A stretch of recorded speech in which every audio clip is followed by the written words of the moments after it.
Good morning, everyone. Good morning. Good morning. Good morning. It is another fine Wednesday morning here in the city of Philadelphia. A bit rainy. Supposed to rain throughout the day. Little chill in the air. Not too bad. Typical spring morning. Um, looks like even though I can't see it, it looks like we're live on Facebook. Because I see a comment here from my associate producer Meg. So glad that's working, even though I can't find it. Good morning, Meg, and good morning to all our guests on Facebook, YouTube, Mob Crush, Twitter, Twitch, wherever you're watching. I'm your host, James Jackson, he, they pronouns, executive producer, Life Thief Productions. We've got a fine show for you this morning. Topic today, build strong children rather than repair broken men. Kind of a fitting quote. It's a paraphrased quote because it wouldn't fit the title. But the actual quote is, "It's easier to build strong children than to repair broken men." And that quote is from Frederick Douglass, a fine orator and civil rights leader extraordinaire. We're going to talk a little bit about Disney, the wealth tax being proposed in Philadelphia. We're going to talk about Theater Week, COVID masks, and testing. Um, and with us today, we also have the Players Club of Swathmore with their piece In Love and Warcraft.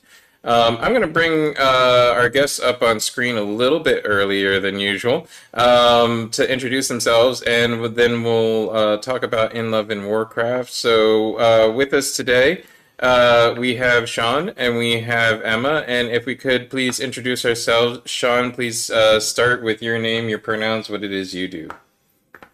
Yeah, absolutely. Hi, I'm Sean McDermott. Pronouns are he, him, and I am the director of the Player Club of Swathmore's In Love and Warcraft. Awesome. And Emma, please. Hi, my name is Emma Barrera. I use she, her pronouns, and I am playing Kitty in Love and Warcraft. Awesome, awesome. Thanks so much for joining us this morning. Tell us a little bit about In Love and Warcraft. Interesting title. I hesitate to say cute title because sometimes people take the word cute as a negative, but I like the title. And tell us a little bit about how In Love and Warcraft plays out. Absolutely. So, In Love and Warcraft is about a gamer girl named Evie, and she writes love letters for other people. She's very good in the world of Warcraft, top guild, top player. But her side gig is writing these love letters for people who need help. Now, conversely, she is very fresh with being in a relationship herself. Her only relationship is with her online boyfriend, who she very rarely, if ever, meets IRL in real life. But yet she can create these, masterpieces of love letters. So she helps others. And she finds that one of her clients she is very attracted to and actually starts a real relationship for the first time ever.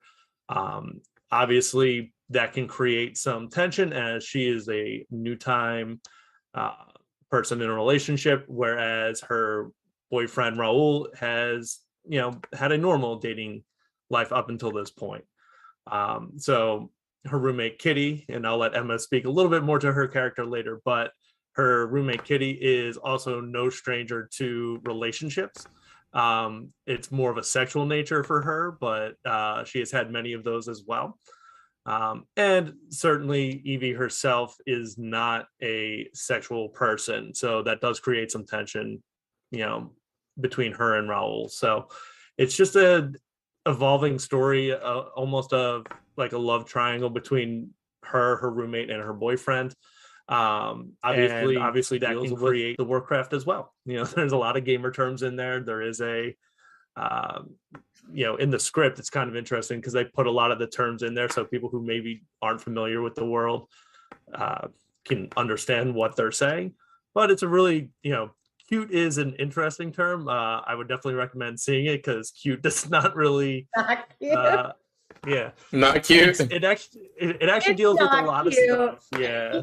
So Um, uh, Emma, what is it like playing Evie? We heard a little bit about your character.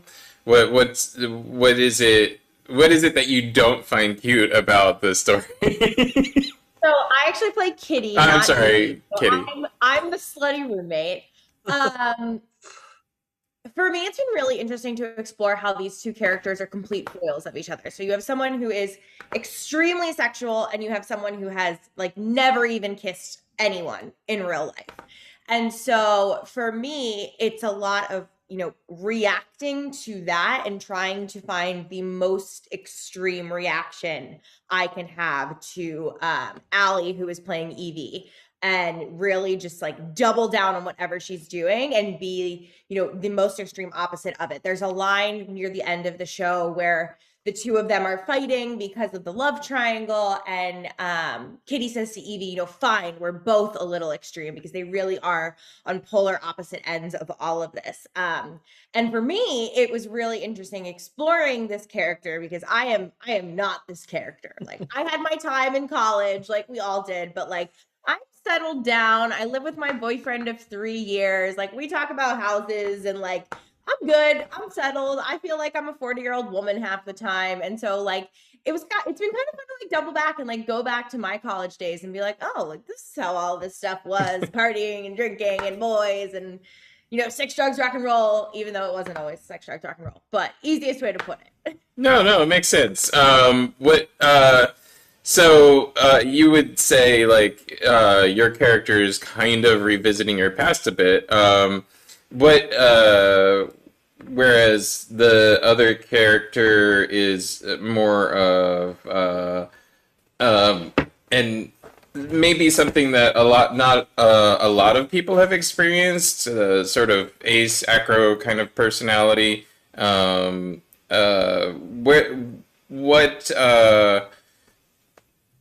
Have you had a friendship relationship with somebody of that type in real life, or is this like is it, have you had to explore this through this piece? So you go first. Go first. Yeah, I was just going to say, so that, certainly reading the script in and of itself, initially read Evie as, like like asexual, just not interested in it.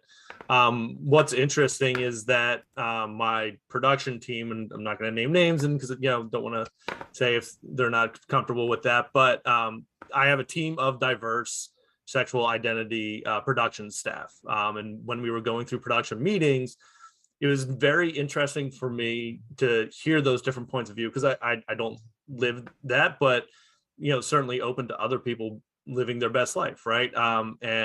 But that's how I read the character, and that's how they read the character, and it turns out that we kind of settled on Evie being more Demi, where it's not that she is not interested in sex, but it's that it has to be the right situation, it has to be the right person. It's not something that is just going to happen, because it's something that is going to be it's an important step of a relationship, but it has to be a solid relationship first and foremost. So it's interesting to kind of learn about that a little bit more, and really dive into that evolution of the character throughout the show. Because one of the biggest things that, if you read reviews on the show from like other theaters that have done it, is that I think they leaned into the asexual part, but then the ending of the show doesn't land as well.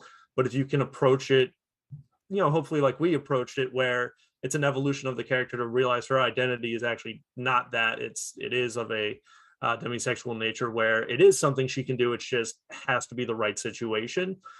I think that's very important that was coming through in the portrayal of the characters in the show. Cool. Are there other explorations of different relationship types? What has it been like with working with your diverse cast and crew? Like has that helped you explore the relationships that are in the script? Yeah, I think honestly, one of the ways that I just like to direct in general is give the actors, an open forum, right? Like to kind of talk about their characters, what they're feeling, definitely make choices as actors and an actor myself, like being told what and how to do a lot of things is sometimes tough. Like you want to be able to create. But having that goal going in, I think made it easier for like directing the characters, right? Especially for our leads who don't, like Emma herself, like even though they aren't that way in real life, right? It's acting, and but they're able to portray those identities naturally. Like Emma, I'm just gonna speak how I'm watching you throughout the process. Like she doesn't play Kitty as slutty, right?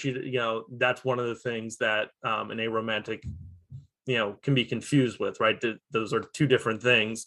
And she plays it as it's like breathing. It's like a living need for Kitty, as opposed to just something she's just like, yeah, it's sex, whatever. Sex is important to her, and it's something about her identity that she does take pride in. It's not a Scarlet A. It's for lack of a better term, it is a badge of honor for her, because she really feels that she's good at it. And there's nothing wrong with that. It's good to have sexual health like that. So I'm lucky to have the cast that I do, because everybody's very open with each other, and we've been able to work on the more intimate scenes more openly from the beginning, which I think sometimes can be a struggle depending on different people's comfort levels and things like that. But I think we were able to really kind of hit the grounds running and really kind of approach it all from the start, and it was able to grow from there. Awesome. I'm glad everybody's been able to be open with each other. Sometimes that can be a hurdle in production, and yeah, it's great to hear that you guys are having a good time with it and not encountering difficulties. Where and when can people see this piece? When would you say is the best time to come? Where can they get tickets? So we opened this Friday, which is insane. We only had about a month to put all of this together, which it was mostly due to some COVID issues. Back in January, Sean and I were both working on a show that was on stage at the Players Club at that time. And they were like, nope, we're shutting everything else down but you guys. And we were like, okay. And I remember standing backstage and I was like, Sean, if your show doesn't happen, I don't know what I'm going to do, because I want to be in it. So like crying on closing. I was like, I need to be in this show. So there was like a brief period. We weren't even sure if this was going to happen, but thankfully it did. So we opened this Friday and we run this weekend and next weekend. So this weekend, it's Friday, Saturday, Sunday, 8 p.m. on Friday and Saturday, 2 p.m. on Sunday. And next weekend, we are Thursday, Friday, Saturday, Thursday at 7:30, Friday at 8, Saturday at 8 as well. And you can get tickets at pcstheater.org. And it's theater with an ER, not an RE. Awesome. So, I don't know if you guys participated in Theater Week, but it is still Philly Theater Week. You guys will be opening just before the end of Theater Week. How has your Theater Week been going? Have you seen any new shows? Have you seen anything interesting? Well, we've been in tech, so I have not even seen my boyfriend since Saturday. So definitely, unfortunately, have not gotten to see anything. We actually don't have anything else up right now. We just closed a show. So, I mean, I guess I saw that. So, like, we caught the tail end of that. But I was also working on that one. So, what excuse do I have? But no, unfortunately, I have not, because we've been in tech. I can probably say the same thing for Sean, which is a shame, because there's so many good things out there happening right now. Maybe next year, unless, we just happen to be doing this again. Well, it always seems that I seem to have the same problem, is I'm always involved in a show and then I don't actually get out to see Theater Week shows. But I want to bring up a tweet that I put out. There's a, that I duplicated or retweeted.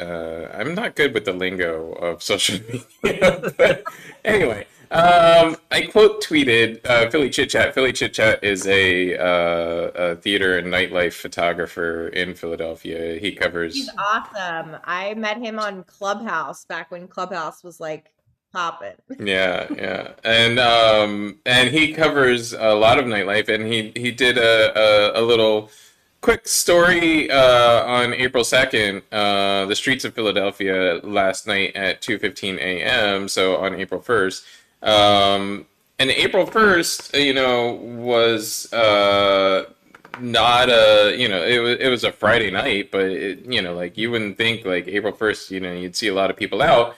But his videos, show lots and lots of people out enjoying the nightlife of Philadelphia. And just recently, the Philly mayor, Mayor Kenny, released his new budget initiative, 2022's budget. And his budget proposal, and yet again, he's cutting the OACCE, the Office of Arts, Culture, and the Creative Economy. He's cutting funding to the arts grants organizations, and cutting spending on just about everything except for the police department again. I don't understand how, like, we can complain I don't know how involved in Philly politics you guys are. I'm deeply involved in it. I spend a lot of my day on it. I should probably stop just for my own sanity, but I don't know how we can complain every day that, oh, we're not getting any revenue. All the revenue from all the people coming in during the day is going away. And then you can look at a video like this with like 300 or 400 people per block at 2 a.m. And not go, oh, duh, I need to support the arts economy because that's where the new money's gonna come from. I don't know.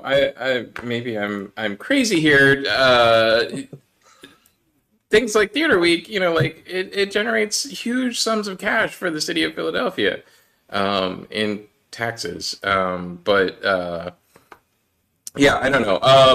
Do you guys get out to Philly regularly? Do you come to Philly for anything in specific?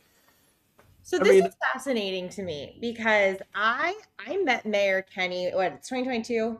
I met Mayor Kenny about 6 years ago. He went to St. Joe's Prep, and my senior year of high school, I went to Mary Mercy Academy, and I did the show at St. Joe's Prep, and we were doing curtains, and they did a cameo performance for a detective that came in at the top of Act 2. And somehow, like, word got back to the prep that, like, Mayor Kenny, when he was there, like, his one regret was not doing one of the shows there because he was in sports, and the prep has a notorious reputation for taking football players and turning them into theater stars. And so he was invited to come and be in the show. And, like, for some reason, I was the only person backstage. And so, like, I was hanging out with him, whatever. And then that summer, he started an arts initiative, and we were all doing Shakespeare in the square inside City Hall. So there was a point in time where he was very much about promoting the arts. And that entire summer, I'm pretty sure every week there was a stage in the center of City Hall with different people performing on it. So I would love to know what's happened over the past 6 years that we went from that to this. Yeah, no, I would love to know as well, because that was one of his campaign promises, was the arts economy and supporting the arts economy and making, Philly has, since before Mayor Kenny, really starting with Mayor Street, concentrated on the arts economy as a pillar of the economy of Philadelphia. For those that don't know, like, this is a long-running tradition in Philadelphia. Not even tradition, it's a long-running idea in Philadelphia economics is, like, if you get people to come into the city and spend money, then you collect more taxes, and so you get to spend more money and you get to support the city, and then you get more people to come to the city, blah, blah, blah. It started. I don't know if you all remember. I remember the start of the Stay Overnight campaign because my mom was involved in it. That was in like the 90s, was like, like really long time ago. Mhm. But then it just kept building on itself.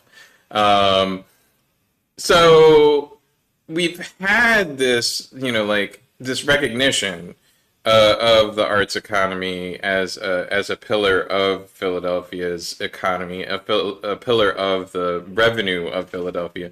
Yet it seems like we can't get the support that is really required because when the chips are down, suddenly the mayor's office is always like, oh, what can we cut? Oh, we can cut the arts.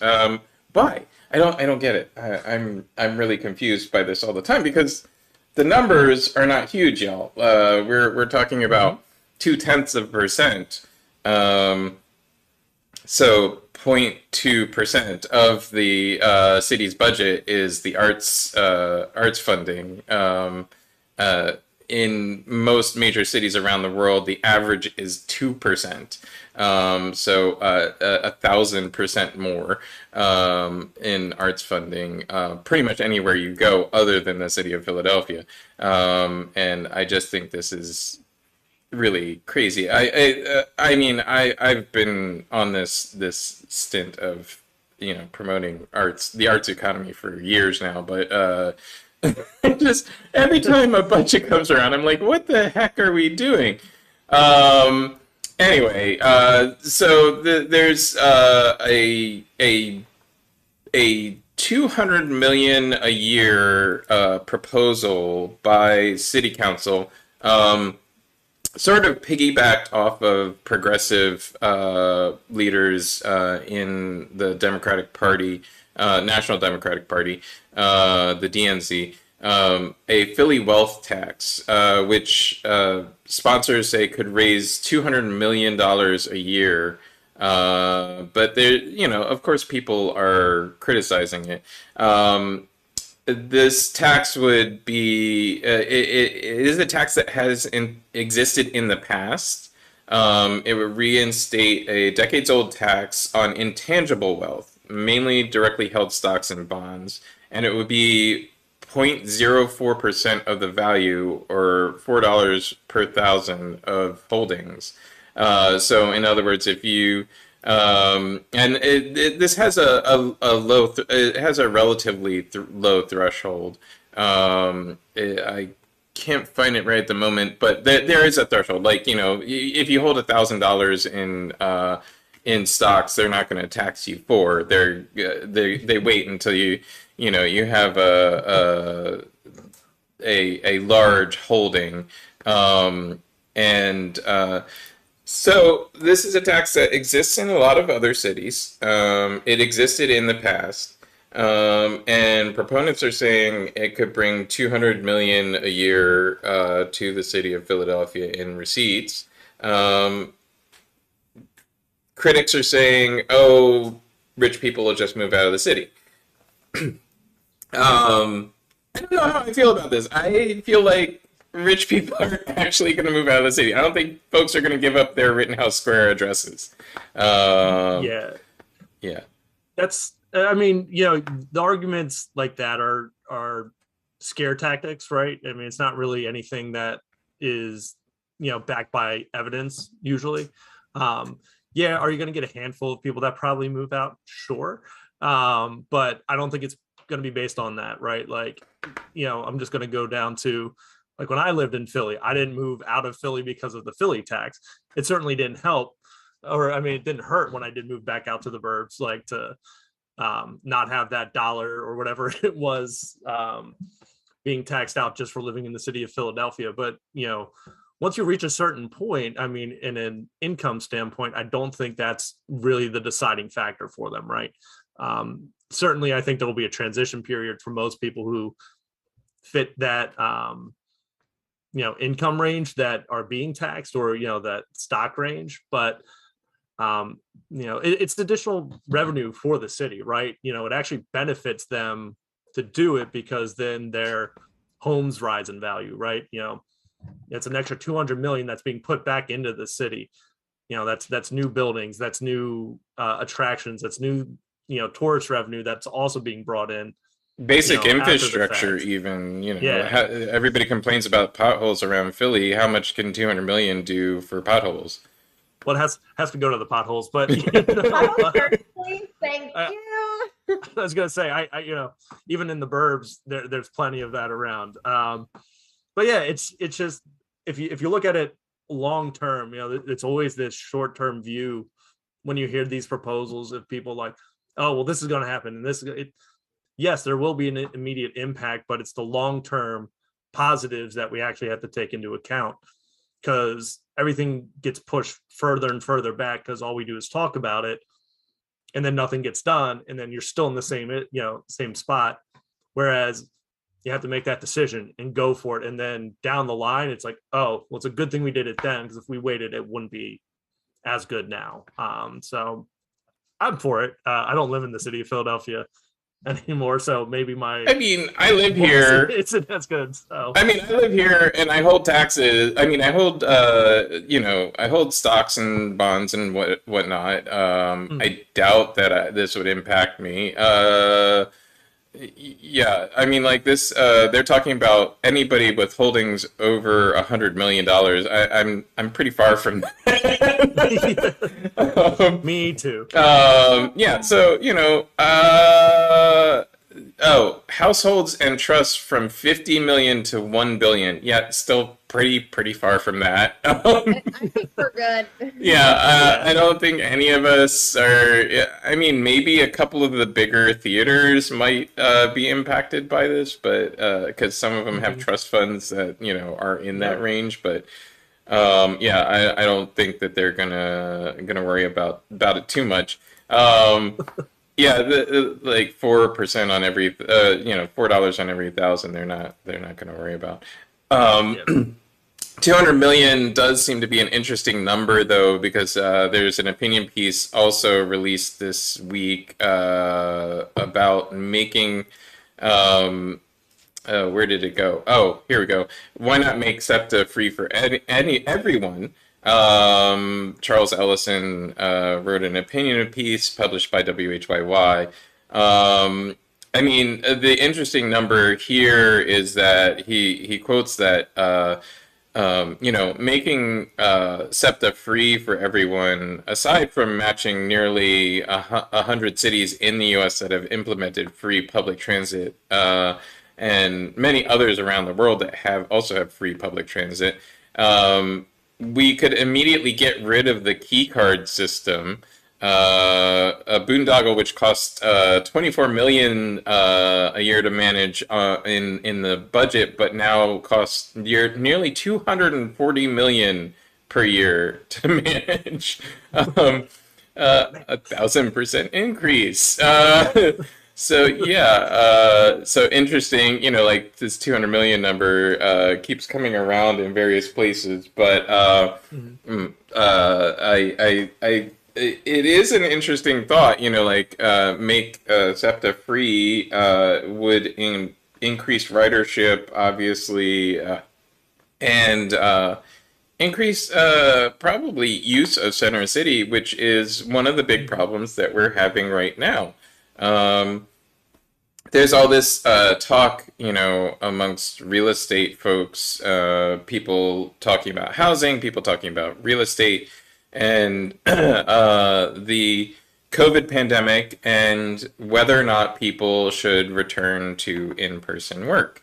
Obviously, we're theater makers. Our work is kind of predicated on gathering large amounts of people in a small space and then showing them something in a dark room. It's kind of impossible for us to not return to work, but there's lots of jobs out there that people just go to a cubicle every day, spend 8 hours in a cubicle, or are you a cube farmer? Yeah. So and what really is a cubicle other than your desk and a computer, and usually a phone as well. Like there's there's a lot to be said of the last 2 years, and folks proving that, a lot of work can be done remotely, and still gets done. Productivity hasn't suffered for most industries as far as, like folks that work remotely. So, I mean, I'm having trouble, other than the argument about taxes, and real estate values for offices, in finding a downside to remote work. Can you guys think of any? I'm just. No, I mean, I'll just say from my experience, I won't say exactly where I work. Advertising plug unnecessary, but we had started a brand new department like right before the pandemic hit, 2 years ago, and we continued to grow throughout, working from home.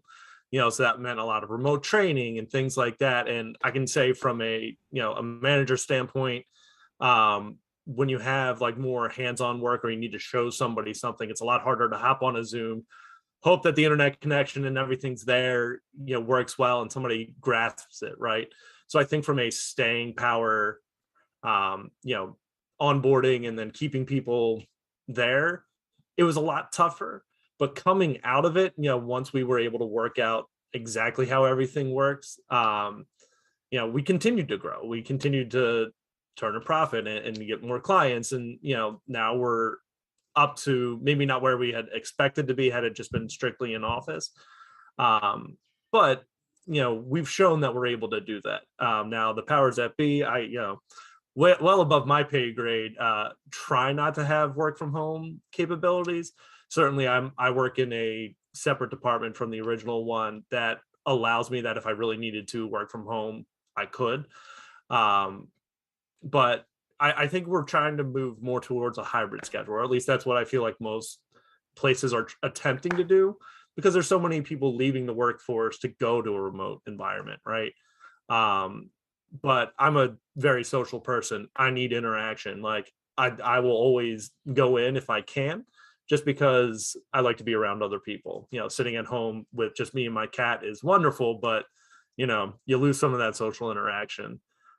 So I think there is some benefit to being in office. Now I'll caveat that with, you need to have the ability to work from home, because there's so many situations now where people, have shown, like you said, productivity doesn't drop, but also, things happen. Like, single parents have kids, something could break at an apartment or a house and you need to stay there to get it fixed.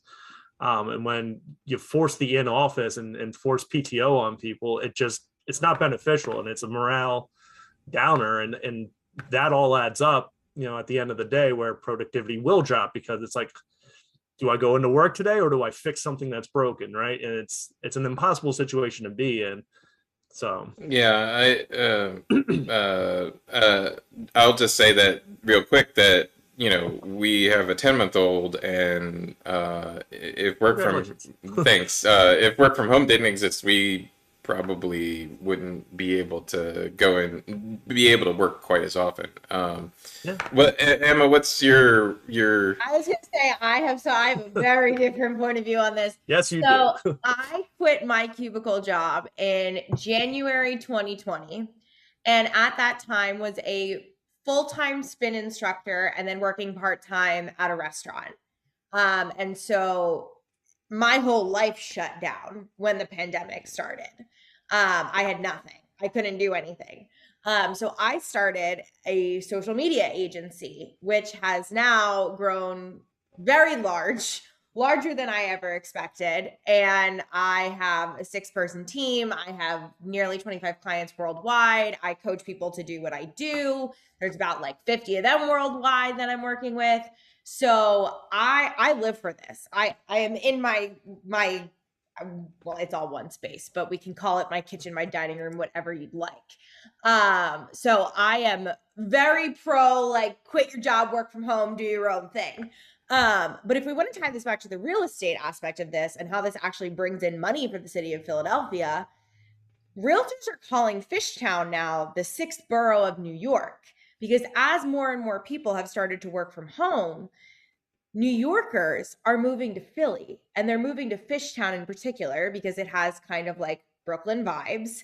And then they're just taking Amtrak 1 or 2 days a week, if need be, back up to New York for meetings. I mean, I've been doing that since the 90s. I So you started the trend.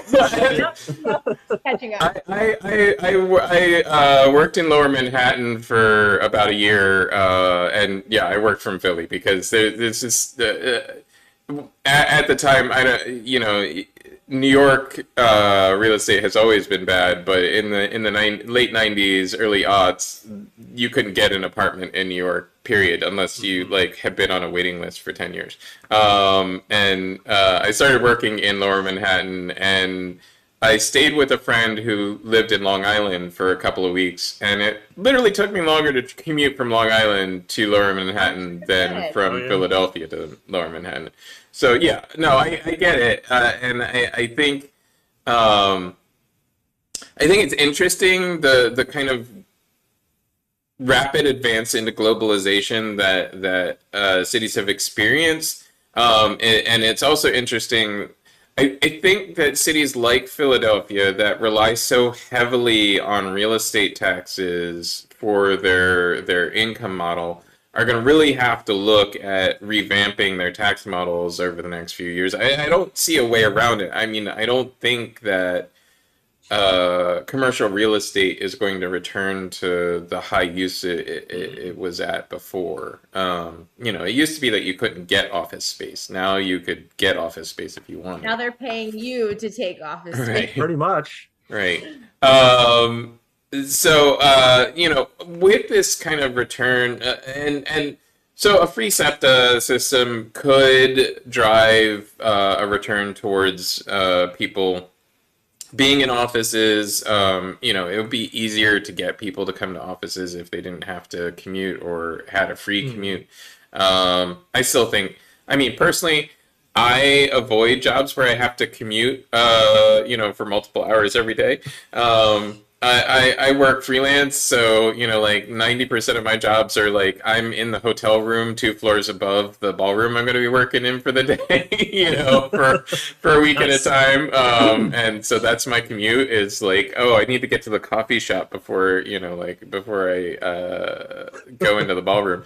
But yeah, no, it's a different mindset, and I don't think I could do it again. I honestly don't think that I've been freelancing for so many years now that I don't think that I could return to a position where I had to commute every single day to That's how I am. to an office. I like the commute from my bed to my table. I just got an office space, but when I tell you it's less than a mile from my apartment and I can walk there, like that's just a fine commute for me as well. Because I'll pass the coffee shop. Right. Yeah, no, you get. If it's a half-hour walking, sure. If it's an hour every day in a car that I can't, I can't get out of, I think that's a waste of my time, really. Like, we need to, like, as an employer, it's very tough for me to, like, say that, I can't ask people to commute to somewhere, but at the same time, like, I look for reasons to not ask people to commute somewhere. Like, I have somebody doing a live stream for me this weekend, and if they had better internet connection at home, I wouldn't be asking them to come into the office, but I still have to ask them to come into the studio if they've got bad internet connection. Anyway, but along with, returning to work, returning to in-person events, we're all having in-person events again. The city of Philadelphia's health department has changed its metrics on recommendations for masking and vaccination and closings, etc. we've been in green phase for a couple of weeks now, which is Oh masks. my gosh, I forgot those terms. I was gonna say, existed. I haven't heard I that in like so forgot. Wow. Right? So we've been in green phase, which means that like you don't citizens aren't required to wear masks. There's no mask mandate indoors. But cases have started to go up. As of Monday, Philadelphia was averaging 94 new COVID-19 cases per day over the last 7 days, which is an increase of 36% over the last 10 days. The test positivity rate has also inched up from 3.1 to 3.1 from a low of 2%. Test positivity rate is just a percentage of all tests that are positive. So it's not like a number of tests that are positive, but should be relatively representative. This avoids that when famously the former president of the United States said something along the lines of, if there was less testing, less people would be sick. But It's never not funny. Like it's never not funny. No. I mean, it's accurate, but it's also not accurate, Right? right? It's completely yes, inaccurate. But yes, there would be less numbers, but it's not. Yeah, that doesn't work the way you think it does. But yeah, the positivity rates in theory avoids that because it's just changing the sample size to reach the same number. But with that, the city hasn't changed what phase we're in. They haven't said, oh, we should return to masking, but at the same time, the health department is recommending people wear masks indoors and start taking precautions again, like washing your hands all the time. Please, I mean, just, I don't know. Why is it such a hard one? Wash your hands anyway? Yeah. Like, I mean, I remember when everything started and like the biggest thing was like wash your hands. Like when I was at the one building that I worked at, and I just like walked out of the bathroom, I was, after washing my hands, saw somebody get done and they just walked out. I'm like, okay, first of all, no, like you need to be doing this regardless, but really we're like at the beginning of what could be a pandemic.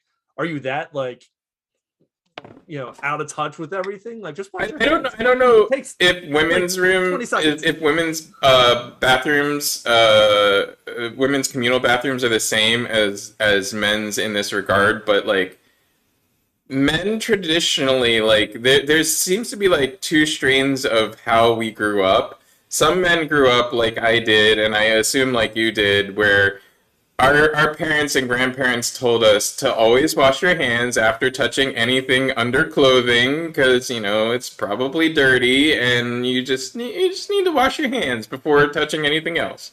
And then other men that I even have been friends with grew up with the theory that it doesn't matter. I'm not getting pee on my hands.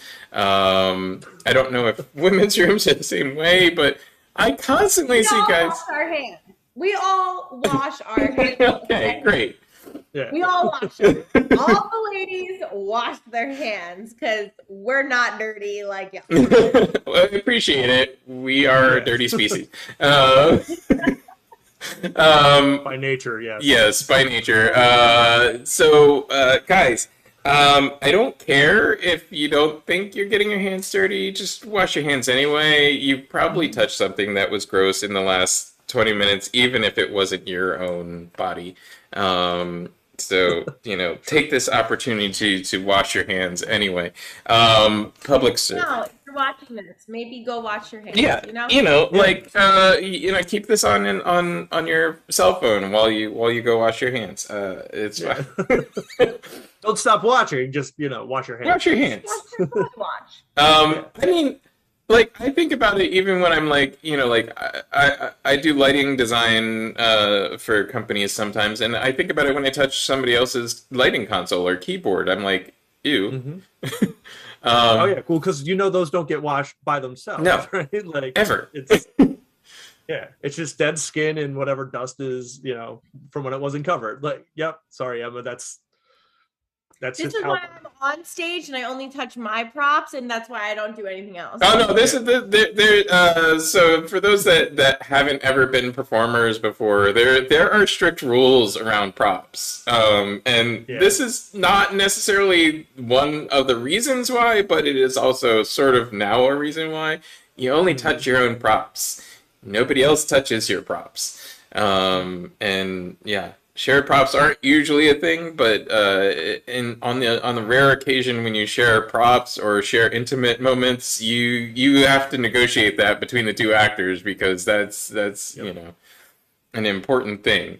Anyway, I mean, the world could probably learn a lot by just being an actor for a week, but yeah. So yeah, let's if you're feeling, even if you're feeling well, I recommend you wear a mask indoors. Avoid passing any colds, flus, anything that you might have onto the next person. Even if it's just to cover up your snotty nose because you sneeze and you don't have a tissue, wear a mask. I mean, it's real simple. I think it's one of those things that we need to adopt from the pandemic, is when you're not feeling well, just pop on a mask. Like, if you're going out, I think that's okay, especially now because we're sort of used to it, right? It's not as strange as it once was. Like, because you would see pictures from the Asian countries where they do it all the time when especially when they're not feeling well. Mm-hmm. But it also is somewhat effective, right? In that it does help, right? If you have to go out, like during flu season, that's one of the biggest things, is the airborne effectiveness of the flu. Like, right before everything shut down, like my entire office had a 50% drop because we all got the flu. I was one of those people. It was the flu. I got checked, and the people who I know I got it from, because I was in a show, got tested after the fact to make sure it wasn't COVID, and they came back negative for the COVID virus. So I feel confident that I did not have COVID, being that they were the first ones and I was like the third or fourth person in the cast to get it. So, but had we had a masking thing, maybe my office wouldn't have gotten sick. I wouldn't have had to come into work because I wouldn't have had to waste the PTO day.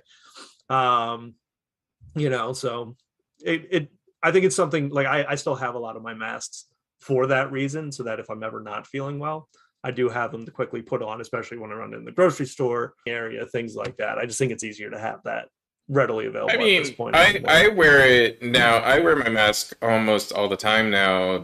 I have been. I mean, population density in Japan and China, where mask use in Asia is more common, is much higher than it is here, especially in cities. Sure. But it makes sense why mask use would be common there, and I think it's worth it, here when you're in a densely packed area, to wear a mask. It doesn't, and anti-maskers, anti-vaxxers will always be like, oh, but it doesn't protect you. And no, that's not the point. The point is to lower your risk and also protect others. That's the point. So I'm gonna rough segue to Disney. We got 8 minutes left. I wanted to talk about Disney a bit, and talk about protecting others. I think this is a really funny, weird thing that's going on. So a Florida man, his name is DeSantis. A Florida man decided to pass a bill that says that you can't basically talk about gayness or LGBTQ, anything, to children in school if you're a teacher or other than the parent of that child or caregiver of that child. That's an unrealistic expectation in my view, just because, children learn about sexuality through observation and conversation with adults, and they start learning in infancy, and they don't stop learning ever, probably. I don't think I've even stopped learning about intimacy. I'm always learning new things, and like how to properly approach intimacy in a theater scene. What it's like to work with other people, who have different views on intimacy. It's amazing. At any rate, Disney, which is based in a very large company based in Florida, has a certain theme park. I believe it's called Disney World, based in Orlando. Initially, the ownership of Disney said nothing when this bill was passed, and the LGBTQ plus and associated employees of Disney made several protests. First, they wrote letters, then they proposed a walkout. Before the walkout happened, the CEO of Disney made a public statement that he was unaware that that this bill affected the employees in the way that it does, and how didn't really consider how his LGBTQ plus employees would feel. And that he now realized that this was painful for them, and that the company as a whole would be making a statement. In making that statement, the entire Disney company, including all of its subdivisions like Pixar and other parts of Disney, had a solidarity event. And all across Disney, speeches from employees and leadership were given, and kind of just affirming support for being who you are, if you're an employee of Disney. And I think that's great. I wouldn't want any of my employees to feel like they're outsiders in their own organization. And so this has resulted in quite the feedback from the I don't even know what to call them anymore. They're not right wing. They're not. This is apolitical at this point. This is just idiocy. But even every wannabe commentator is saying something along the lines of Disney is hoping to turn little boys into girls and vice versa, while leftists and the legions of hell rejoice. I don't know.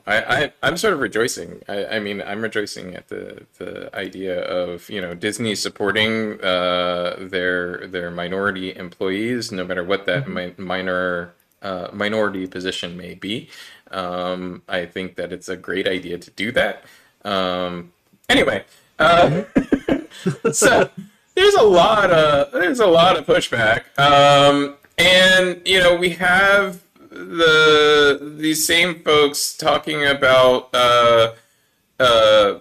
being anti-cancel culture, being anti how cancel culture is rampant, and the First Amendment is being violated by companies like Twitter canceling accounts and things like that.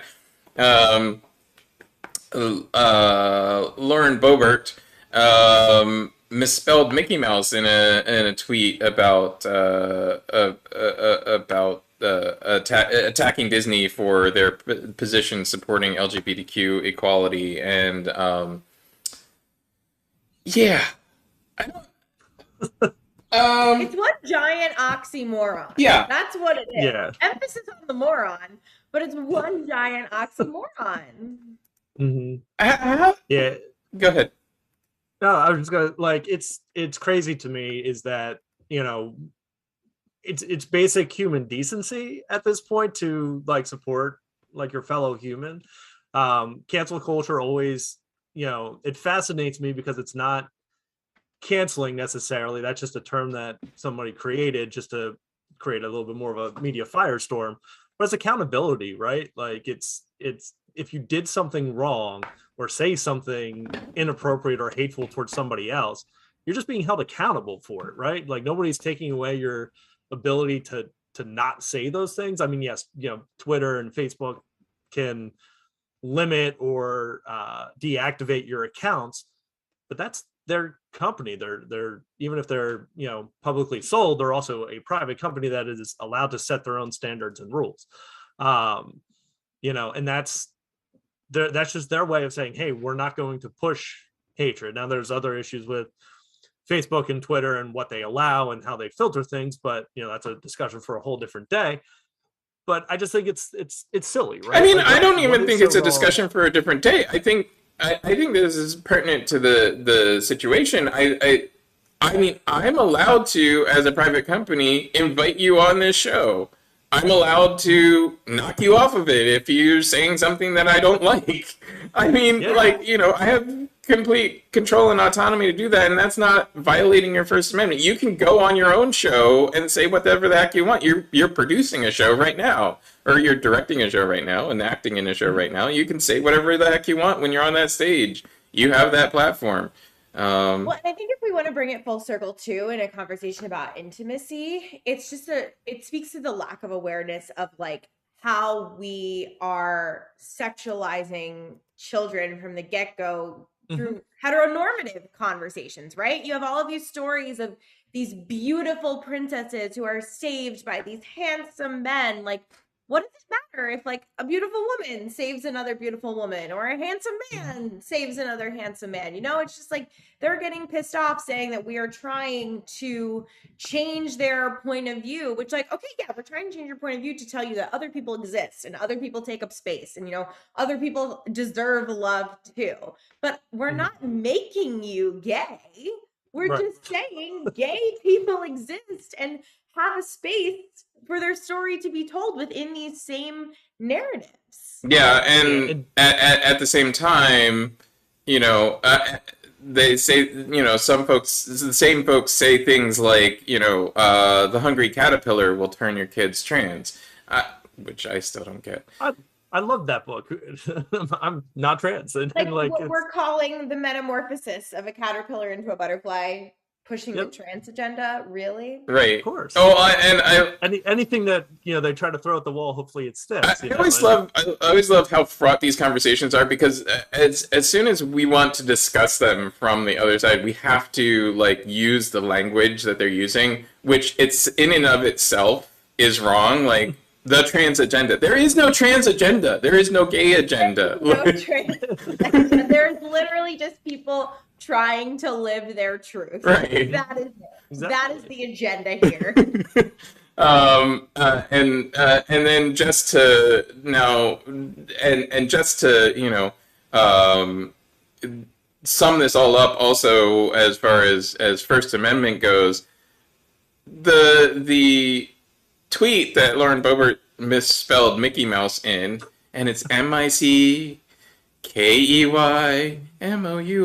Like, how do you misspell? Anyway, yeah, that's impressively stupid. Yeah, the tweet that she misspelled Mickey Mouse in is calling for Congress to end the trademark on Mickey Mouse, which would actually be a violation of the First Amendment if you did it in response to Disney's position on LGBTQ employees.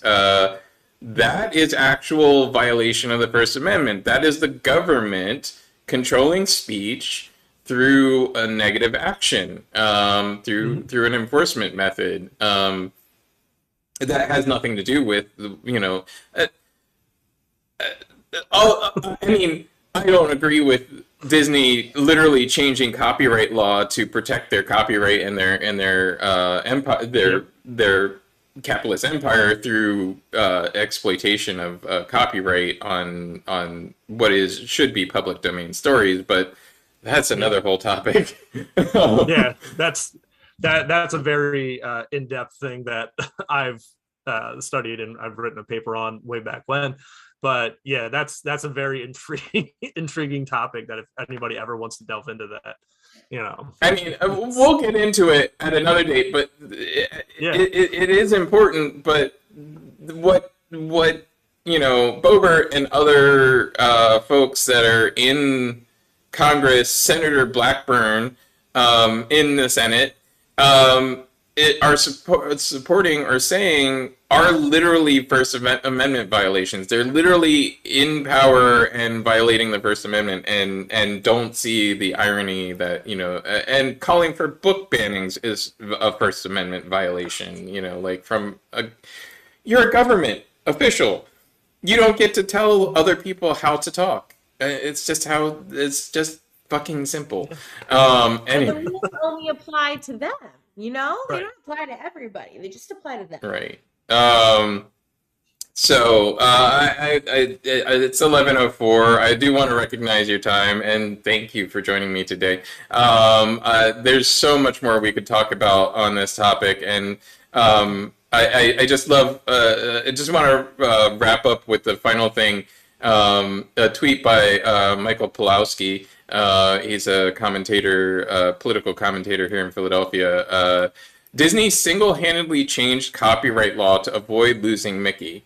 Literally, single-handedly. Before Disney was going to lose Mickey due to copyright law limitations at the time, literally single-handedly lobbied Congress and the Copyright Office to change copyright law specifically for Disney to keep the copyright of Mickey Mouse. Disney owns half of nerd animation fandoms / intellectual property.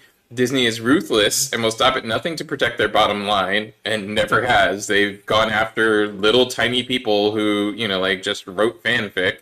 And conservatives have no fucking clue what fight they've picked, because Disney is a big company with lots and lots of money and really good lawyers at this stuff.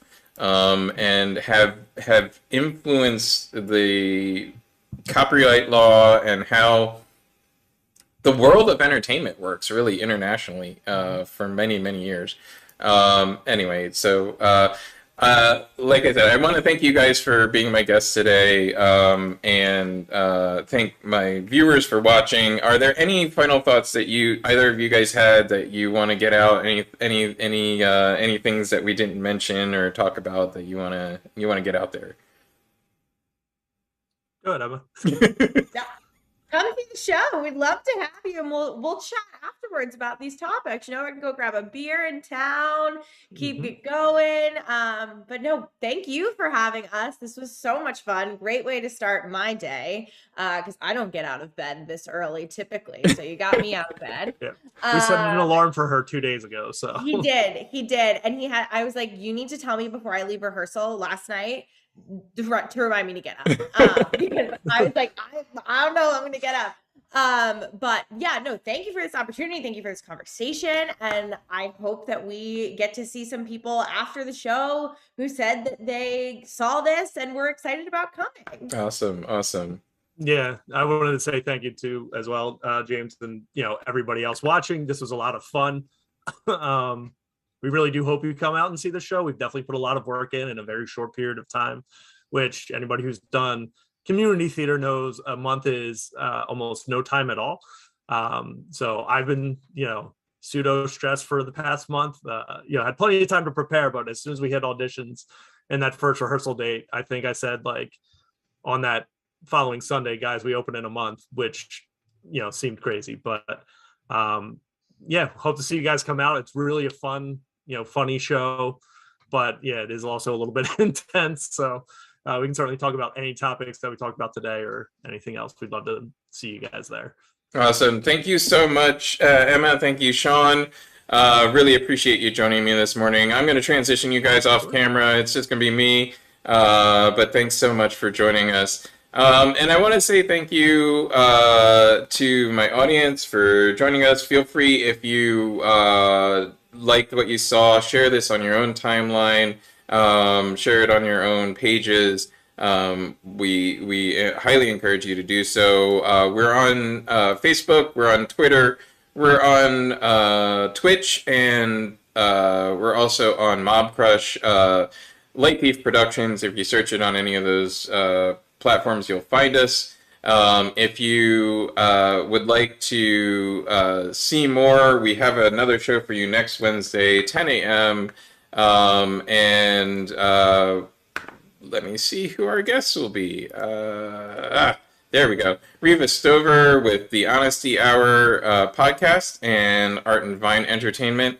Reva is director in a piece that I'm doing for the PDC as well.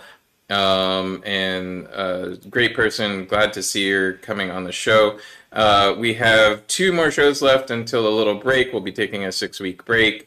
Everybody needs a break every once in a while, so highly encourage you to take those breaks when you can.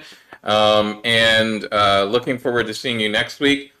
Please support the show with patreon.com/lightthiefproductions. Like, share, subscribe on all of our platforms, and we'll see you again next week. Enjoy the rest of your week, everybody.